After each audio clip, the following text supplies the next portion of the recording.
వేల కోట్ల రూపాయలు. ఈ సంఖ్యను ఒకసారి పలకడం సులభం, కానీ ఆ సంఖ్యపై నిలవడం పలికినంత సులభం కాదు.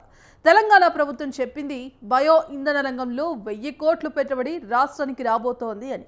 అమెరికా పర్యటనలో ఒప్పందం కుదిరిందని, 500 ఉద్యోగాలు వస్తున్నాయని స్టేట్మెంట్ చాలా బాగుంది. ఫిగర్ అట్రాక్టివ్ గాను ఉంది. కాకుంటే ఆ ఫిగర్ను కొద్దిగా డివైడ్ చేసి చూడాల్సి వస్తోంది. ఎందుకంటే 1000 కోట్ల ప్రకటన వెనుక 1000 సందేహాలు మరి.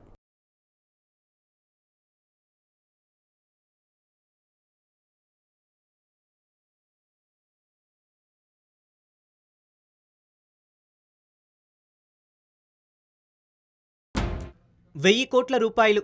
సున్నాలు లెక్క పెడదాం. ఒకటి పక్కన 10 సున్నాలు. అలాగే ఇంకో సంఖ్యను చూద్దాం. రూ. 1,00,000 అంటే ఒకటి పక్కన జస్ట్ 5 సున్నాలు. ఇవి రెండు ఎందుకు లెక్కించాలి అనిపిస్తుందా? అక్కడికే వస్తున్నాం. ఎందుకంటే 1000 కోట్ల పెట్టుబడితో తెలంగాణలో second generation cellulosic biofuel plant నెలకొల్పుతుందట. అలా పెడుతున్నానంటున్న company Swachh Biogreen private limited. దాని మూలధనం రూ. 1,00,000. అంటే 1,00,000 నుంచి 1000 కోట్లకు చేరుకోవాలంటే సుమారు 1,00,000 రెట్ల మూలధనం పెరగాలి. ఇది విమర్శ కాదు సారు, జస్ట్ సింపుల్ క్యాలిక్యులేషన్.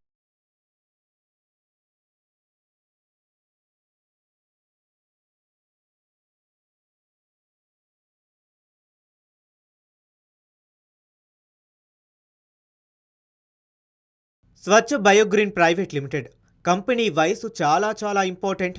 అరే, పెట్టుబడి పెట్టేవాడి కంపెనీ వయసు ఎందుకు అని సిల్లీ పాయింట్ లాగకండి. ఎందుకంటే అప్పుడే పుట్టిన బిడ్డ హడావుడిగా పరిగెత్తినట్లు చెప్పుకోవాల్సి వస్తుంది. తెలంగాణ సర్కార్తో ఎంఓయూ చేసుకునే నాటికి ఈ కంపెనీ వయసు కొన్ని వారాలు. రిజిస్ట్రేషన్ తేదీ 21 జులై 2024. ఇప్పుడు చెబుతాను కంపెనీ వయసు గురించి ఎందుకు చెప్పవలసి వచ్చిందో. సాధారణంగా 1000 కోట్ల ప్రాజెక్టు చేపట్టాలంటే 6 నుంచి 12 నెలల ప్రాజెక్టు తయారీ దశ, మార్కెట్ అధ్యయనం, technical fusibility, financial fusibility report, బ్యాంకులతో చర్చలు, ఇలా బోలెడు తతంగం ఉండాలి. జూలై 21న పుట్టిన కంపెనీ ఆగస్టు 6న ఒప్పందం చేసుకుంది. అంటే జస్ట్ 15 రోజుల్లో మనం చెప్పుకున్న తతంగం అంతా అయిపోయిందన్నమాట. మామూలుగా అయితే ఆఫీస్ ఫర్నిచర్ వర్క్ కూడా కాదు. వీళ్ళ వద్ద అల్లావుద్దీన్ అద్భుత దీపం ఉండాలి మరి.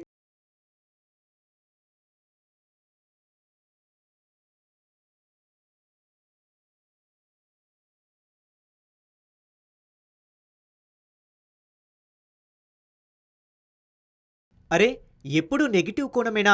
కొద్దిగా పాజిటివ్గా ఆలోచించు గురు అంటారా? సరే, మీ సంతృప్తి కోసం అది చేద్దాం. ఒక 1000 కోట్ల ప్రాజెక్ట్ను జనరల్గా ఎలా డివైడ్ చేస్తారు? 30% ఈక్విటీ కింద అంటే 300 కోట్లు, 70% రుణంగా అంటే 700 కోట్ల ఆర్థిక సంస్థల రుణం. ఇది మనం కొత్తగా చెప్పేదేం కాదు. సాధారణ పరిశ్రమ మోడల్. ఇప్పటికైనా అర్థమైందా? సందేహం ఏంటంటే 300 కోట్ల ఈక్విటీ ఎక్కడి నుంచి? సంస్థ చెల్లించిన మూలధనం 1,00,000 మాత్రమే. ఈక్విటీ పెంచాలంటే కొత్త షేర్లు జారీ చేయాలి, పెట్టుబడిదారులు రావాలి, మూలధనం జమ కావాలి. ఈ ప్రక్రియ రిజిస్టర్ వద్ద నమోదు అవుతుంది. మరి స్వచ్ఛ బయోగ్రీన్ ప్రైవేట్ లిమిటెడ్ పబ్లిక్ డేటాలో అలాంటి డెవలప్మెంట్ ఎక్కడైనా కనిపిస్తుందా? మాకైతే ఇప్పటి వరకు కనిపించలేదు. 1,00,000 మూలధనం ఉన్న సంస్థ 1000 కోట్ల ప్రాజెక్టు చేపడితే అది అసాధ్యం కాదు. కానీ సాధ్యం కావాలంటే ఆర్థిక నిర్మాణం స్పష్టంగా ఉండాలి. ఎక్కడా ఆ నిర్మాణం?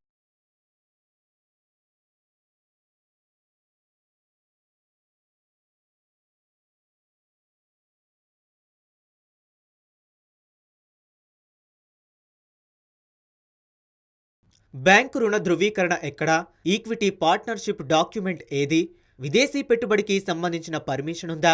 ప్రాజెక్టుపై ఫైనాన్షియల్ క్లోజింగ్ డాక్యుమెంట్ ఎక్కడా? సీఎంఓ చేసిన ప్రకటనలో కనిపించేది ఒక్కటే, పెట్టుబడి పెట్టనుంది అనే వాక్యం. ఇది ఏ డిక్లరేషన్ ఆఫ్ ఇంటెంట్ మాత్రమే. కానీ ఇంటెంట్ అనేది పెట్టుబడి కాదు. ఫైనాన్షియల్ ఎక్స్పర్ట్ వ్యక్తం చేస్తున్న సందేహం ఇక్కడ ఇంపార్టెంట్.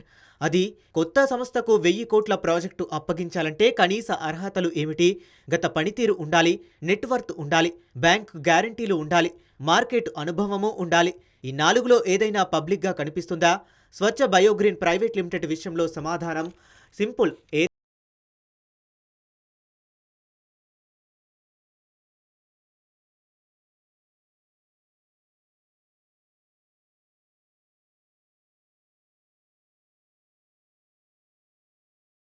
గ్రీన్ ఎనర్జీ ప్రాజెక్టు ద్వారా 500 ఉద్యోగాలు వస్తాయని సీఎంఓ ప్రకటించింది. 1000 కోట్ల పెట్టుబడికి 500 ఉద్యోగాలు అంటే ఒక్కో ఉద్యోగానికి 2 కోట్ల వ్యాయం. ఫర్ సపోజ్ ఇది మూలధన ప్రధాన పరిశ్రమ అని అనుకుందాం. అయినా సరే ప్రాజెక్టు నివేదిక ఎక్కడ, ఉత్పత్తి సామర్థ్యం ఎంత, లాభదాయకత అంచనా ఎంత, ముడి పదార్థాల సరఫరా ఎలా, ఏది చెప్పినా దాని వెనుక డేటా క్లియర్గా ఉండాలి. ప్రభుత్వం ఈ సంస్థను ఎలా గుర్తించింది, ఇతర సంస్థలకు అవకాశం ఇచ్చిందా, అంతర్జాతీయ స్థాయిలో ఆసక్తి పత్రాలు కోరిందా, లేక నేరుగా ఈ ఒప్పందమేనా? పారదర్శకత ఉంటే ప్రశ్నలు తగ్గుతాయి, పారదర్శకత లేకపోతే అనుమానం పెరుగుతుంది. ఎంఓయు అనగానే అది కట్టుబాటు ఒప్పందం కాదు, అది లెటర్ ఆఫ్ ఇంటెంట్ మాత్రమే. దేశవ్యాప్తంగా వేలాది ఎంఓయులు కుదురుతాయి, వాటిలో చాలా అమలు కావు. అయితే ఒక ఒప్పందాన్ని పూర్తిగా కట్టుబడి చూపించడం అంటే ప్రజలకు వాస్తవాన్ని దాచడమే. ఇక్కడ ఎవరూ ఇది తప్పు అని చెప్పడం లేదు, అలాగే ఇది పూర్తిగా వాస్తవం అని చెప్పినట్లు కూడా అనుకోకూడదు. ఎందుకంటే పూర్తి సమాచారం లేదు. 1 లక్ష మూలధనం ఉన్న సంస్థ 1000 కోట్ల పెట్టుబడి ప్రకటిస్తే ప్రజలు చప్పట్లు కొట్టాలా, లేక లెక్కలు అడగాలా? లెక్కలు అడగడం ప్రజాస్వామ్యంలో తప్పు కాదు.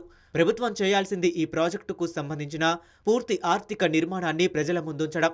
ఎంత ఈక్విటీ, ఎంత రుణం, ఎంత కాలపట్టిక, ఎప్పుడు ప్రారంభం, ఎప్పుడు ఉత్పత్తి, ఈ వివరాలు లేకుండా 1000 కోట్ల సంస్థ అంటే అది జస్ట్ ఒక సౌండ్.